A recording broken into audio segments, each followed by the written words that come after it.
access for admin. So, admin.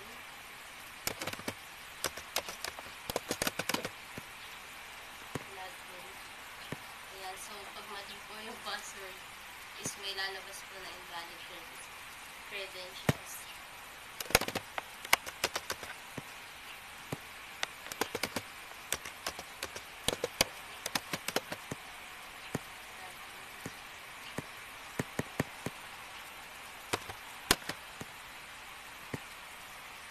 So, ayan. After po ng login button is lalabas po yung student list, which is sa task po is may admin, student, and logout.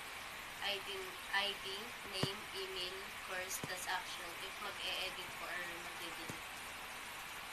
Dito po, sa edit po, mag-e-edit po tayo ng apelido.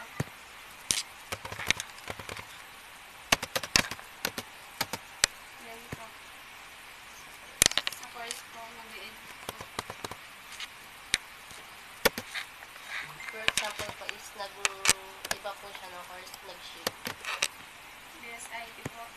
Tapos po, update to student. Sa delete naman po, i-delete po natin.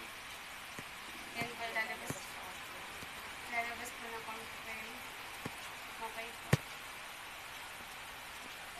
Ito naman po sa add student. Pindutin natin. Name ko, kunyari po, Bea. Bea. Tapos po sa email niya, address, Bea.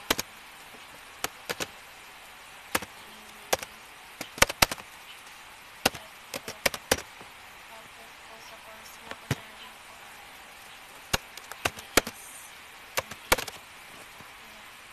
add student.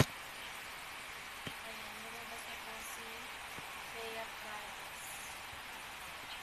So, yan po yung basic functionality na login CRUD namin. Yun lang po. Thank you.